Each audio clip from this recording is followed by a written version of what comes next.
Hi everyone, welcome to this week's Read This Next Zombie Edition. We're just going to give you a quick heads up. We realized in editing that our Zoom recording kept swapping between the two of us. So let us know if you prefer that over the usual side-by-side method, but just so you know, that's what's going to happen. Yeah, enjoy the video.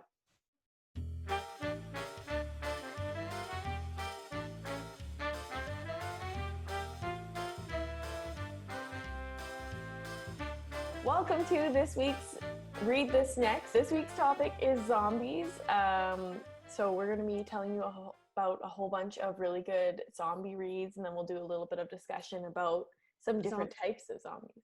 Zombie taxonomy. That's Ooh, what I'm calling it. I love that. Zombie taxonomy. And then one more thing that we wanted to remind you guys again about is all of these titles are available on Cloud Library, which is an app you can download and just use your library card and pin, and then you should be good to go. If you have any problems with it, you can send us an email at comments@tbpl.ca and we'll get you hooked up so you can start reading all of these wonderful zombie books.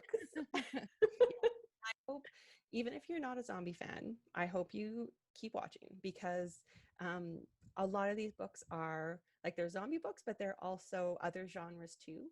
It's not just horror. It might be zombie horror and it's also a mystery, or it's zombie and horror and it's also a romance. So yeah, keep watching and you might hear about something that you might be surprised, but you're interested in reading. As with every week, just listen in, because we got some good stuff for everybody. We do. Okay, we've upgraded our technology this week, so rather than showing paper copies of our book, I'm just gonna put them in the video. Incredible. So our first one is Gardening for the Zombie Apocalypse by Phil Clark and Isabel Lloyd. Insert picture here. It's a good cover. Yeah, it's green, right? Yeah, it looks kind of green. radioactive. Yes, it does, which is just what you want in a cookbook. Yeah. A gardening book, yes. It's like when they made ketchup green and everyone was like, why? No. Or was it purple? Yeah, it was purple. Just grosser that way. Yeah. Okay, so this one, it's not really a typical learn to garden book. Most garden books are like, oh, and then you plant your carrots here.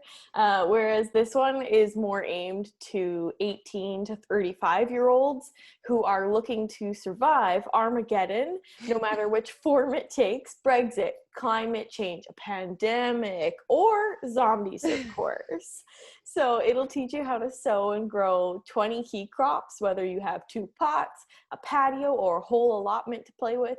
It takes you through what seeds, tools, and other kits you'll need, teaches you how to plan and plant your site for maximum nutrition, and suggests gardening projects to get underway while civilization still stands, from growing dinner in a dustpan to a juice bar on a balcony, all while sticking a garden fork in the eye of the undead. Well, there you go. Very practical. Sounds very practical. For all the preppers out there. Yeah, all the preppers out there, or the the people who've been feeling increasingly paranoid. I started my garden this year. There you go. So you're like the target for this sort of thing. Yeah, I think I have it on hold right now because I'm like, I think I should reset. It does sound useful. It sounds useful. Yeah, apparently it's more graphic novel-like too, which is kind of cool. So sort of a mix. There's some narrative involved. I don't know. It didn't say narrative, but it did say it's semi-graphic novel-y, which is, I don't know how they're going to play that out, but cartoons? Yeah. Maybe? Yeah, of something. Yeah, instead of pictures, maybe they have cartoons. Well, I guess it's hard to take live pictures of zombies, so that makes sense. As far as we know. Yes. Okay, so my first highlight is The Girl with All the Gifts. It's by M.R. Carey, and it came out a while ago now, and it actually is a series, so if you enjoy it, you can keep going. There's more books in the series. And it is about, it's a first person. So we start with our main character, and she's a young girl named Melanie, and it seems like she's in a, it seems like when the story starts, maybe she's in jail or something, like she's in a Okay. cell, and then she gets like strapped and tied up in a wheelchair if they're going to take her anywhere. Mm. She's in a classroom with a bunch of other kids who are also all strapped down. And what becomes clear gradually is that she is a zombie. Ah! But in this particular world, it's not like once you get bit, that's it. It's, you have to get bit, and then you have to be around, you have to be able to smell people, Oh. and that's what turns you like feral. And if you can't, then you're more or less normal. So it's like this very special environment where everyone has to like wash down all the time and disinfect and like put on like scent blockers and all these things to keep being around these Monsty monster zombies. zombie children. I'm not spoiling anything. You figured this out like right away. Yeah, and Melanie is like a, it's interesting because she's such like a sensitive character, and she seems like such a nice, gentle person, but yeah, obviously she's capable of so much more than just that. Yeah, and then it is a thriller, and it kind of breaks down like what's going on in that world. You know, is there anything more for Melanie than being strapped in a wheelchair and basically experimented on, right? Because they're trying to figure out what's going on. The authorities in that world. It's quite good. So it's sort of more, it's definitely a thriller. It's a little bit of that sort of like philosophical, like understanding, you know, like what is, she's capable of these things, but she's also capable of something else. So if you have to like forever keep her like tied up and locked up, is that any kind of life for Yeah. somebody, right? Or anyway, it's good. The girl with all the gifts. Oh, and insert image Oh, and here. insert image here. Yes. That one for us was the one with the girl Shadow. Yes. Yeah. The yellow cover. Yeah. It was okay. It was okay. Yeah. Yeah. 5 out of 10. I'd give it more than that. I thought it was pretty Oh, striking. that's Yes, true. like it. All right, so like a 7. Oh, and also that one was it's also classified as a Oh, sci-fi, right. and it was turned into a movie.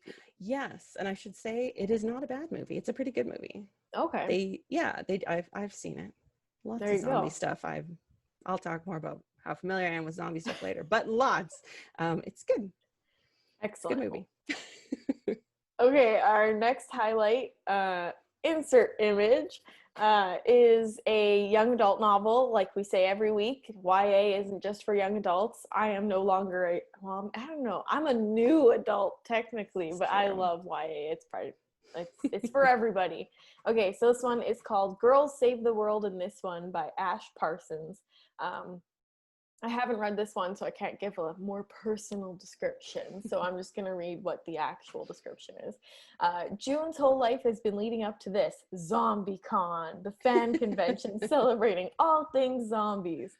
She and her 2 best friends plan on hitting all the panels, photo ops, and meeting the heartthrob lead of their favorite zombie apocalypse show, Human Wasteland, which sounds like something I would watch.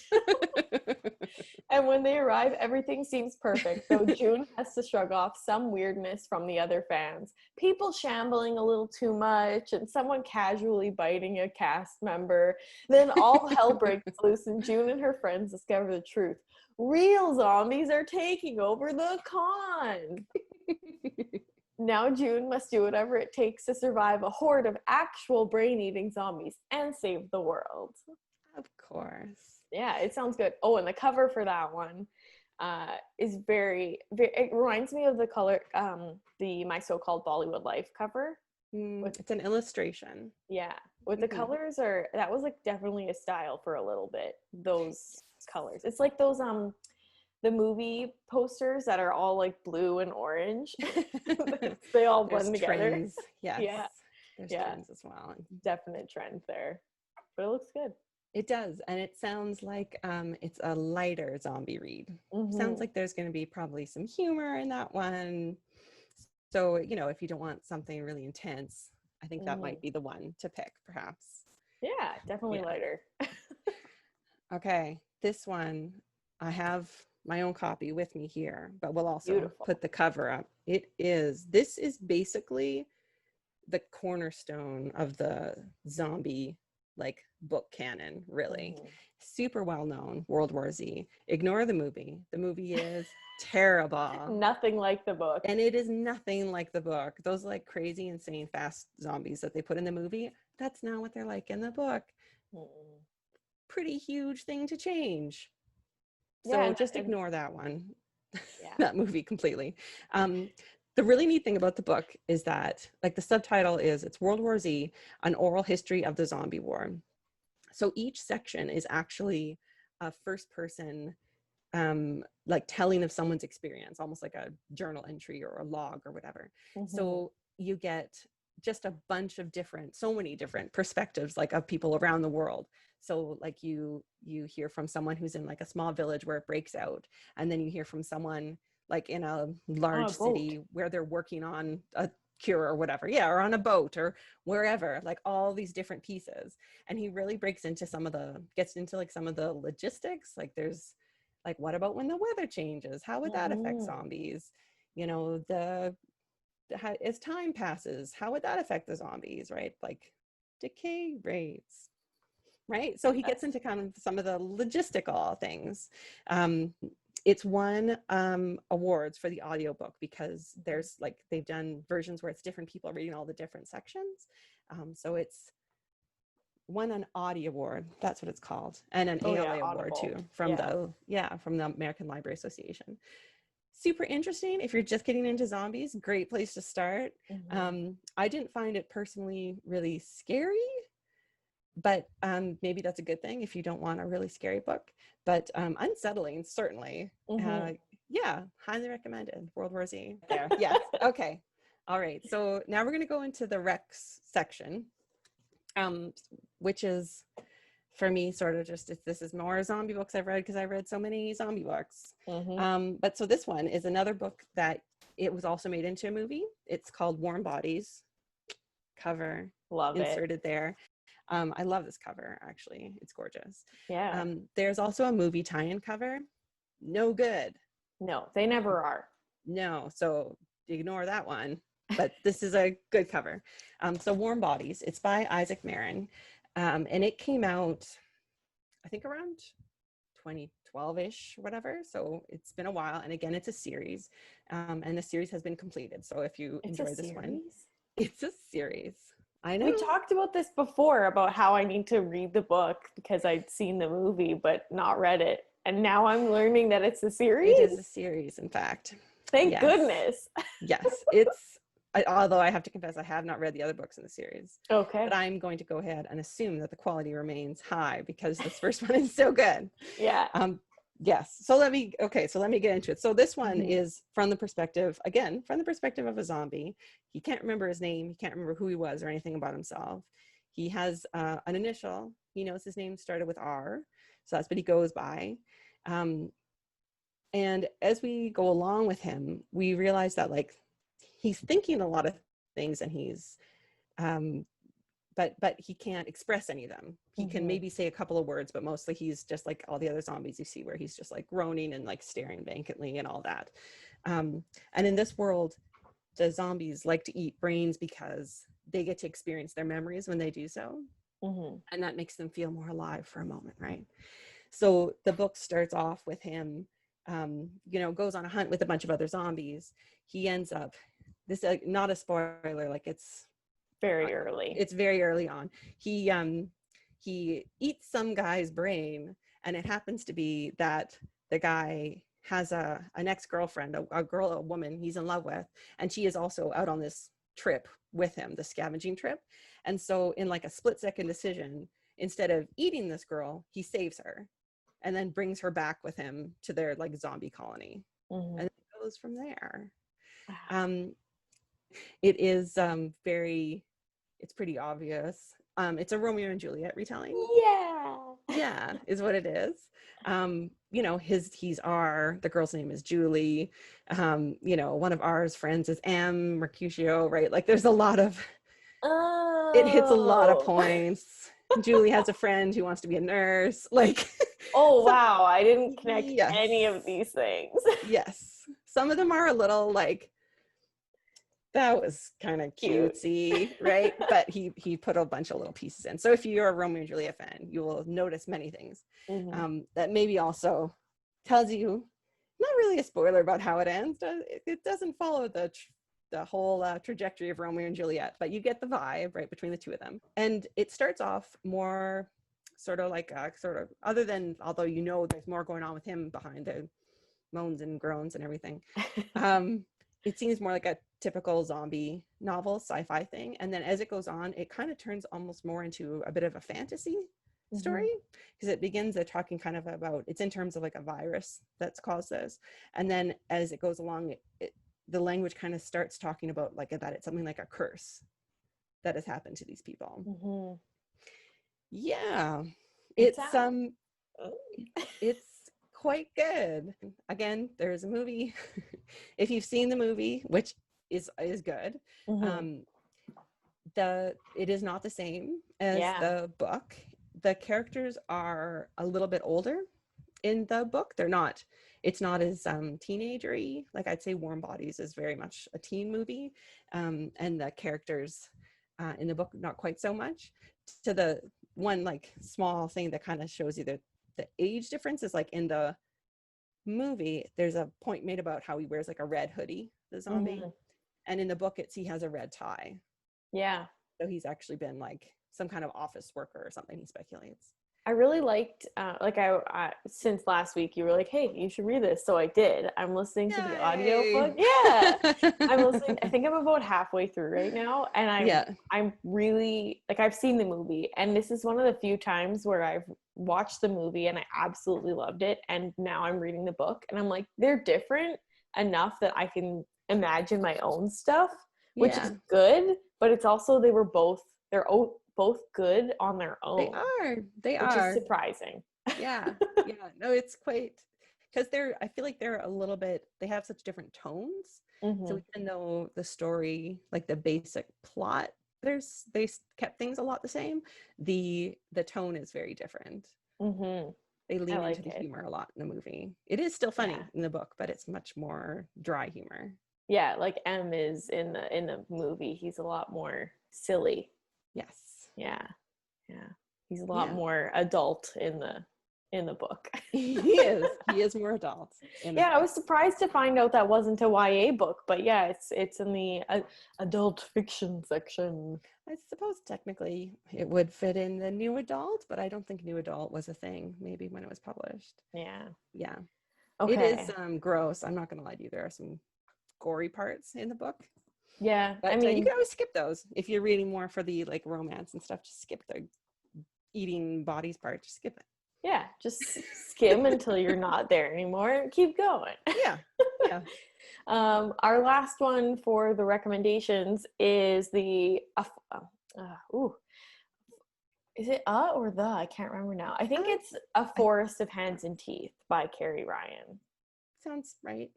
She's firmly in YA. Like she has other books like the Daughters of Deep Sea or Silence. Smoke and Bone. That's something by else. An author. I think her name's Taylor Laney. I can't remember. But this lady. These titles sound very similar. It can be hard to keep them straight, but I know it's when it's a blank of blank and blank, and you're like, yes. Okay. And then I'm just going to get right into the description because it's going to be more clear than me vaguely remembering the details. In Mary's world, there are simple truths. The sisterhood always knows best. The guardians will protect and serve, and the unconsecrated will never relent. That's what they call zombies in this one, the unconsecrated. And you must always mind the fence that surrounds the village. The fence that protects the fence that protects the village from the forest of hands and teeth. But slowly Mary's truths are failing her. She's learning things she never wanted to know about the sisterhood and its secrets, and the guardians and their power, and about the unconsecrated and their relentlessness. When the fence is breached and her world is thrown into chaos, she must choose between her village and her future, between the one she loves and the one who loves her. And she must face the truth about the forest of hands and teeth. Could there be life outside a world surrounded by so much death? And the cover, very, very 2010. It was not as... It's like a girl and she's like, she's got maybe something on her face. but it's Yeah.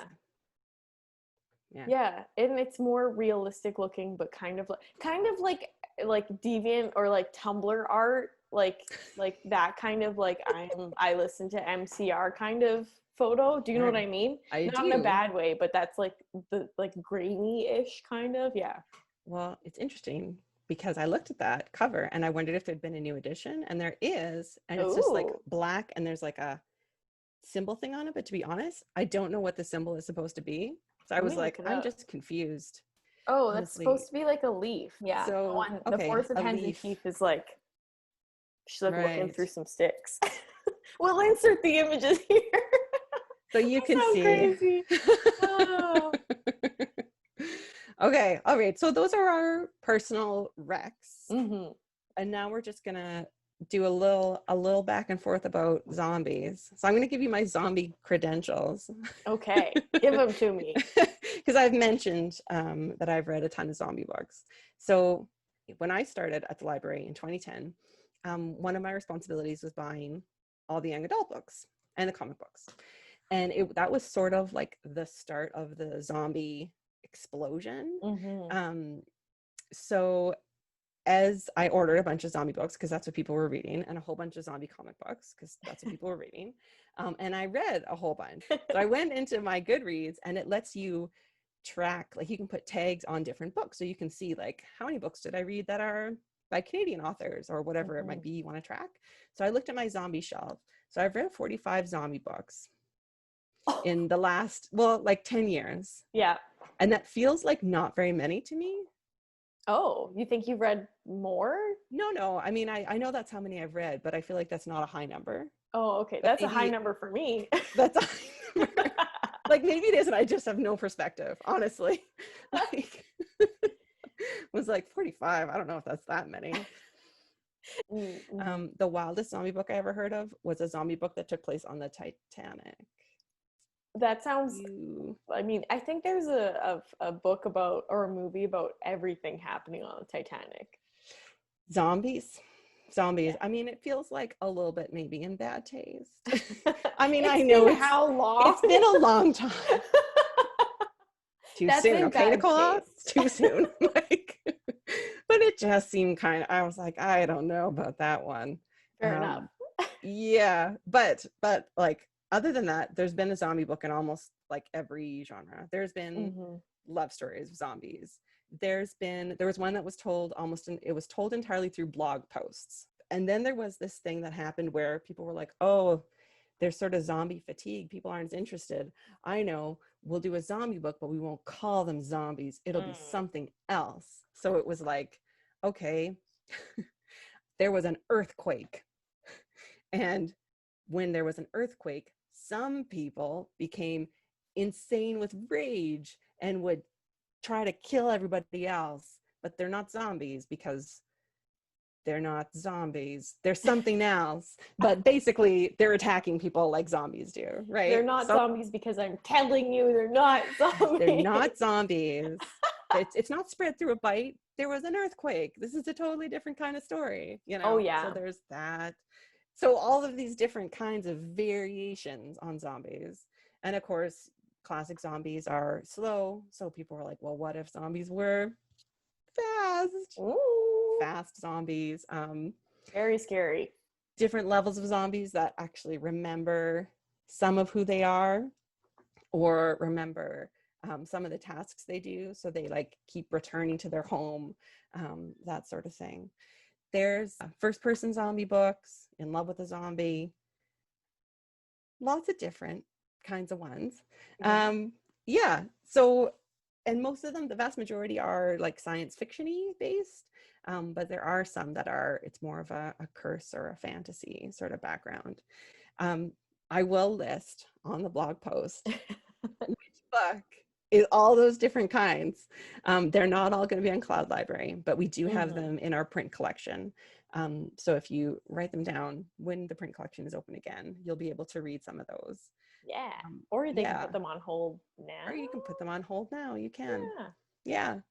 Um, yeah. And then as I moved out of the position where I didn't have to buy young adult books anymore, I like fell out of the zombie loop, basically. And then the last year and a half, I was off on leave. And so I was out of the zombie loop again because I was home with like a tiny baby. Why do you want to read about zombies when you have a tiny baby? Because you are a zombie. You don't Because want you to be are a reminded. zombie. That's right. So I know that there are new and exciting zombie trends that I'm not aware of. Seems like that YA book with the girl save the world. Comic-Con. Yeah. So sort of like ironic zombies. Doesn't surprise me. But yeah, there's always something new. Oh, and then of course the weirdest was the Titanic. But I did also want to just put out into the world that I have also read a book called 50 Shades of Brains. No. And it was a zombie spoof of 50 Shades of Grey. I was given it as a gift. I love that. Actually. That's a great gift. Yes. I mean, it's extremely ironic. They're making fun of the idea. It's not a serious thing.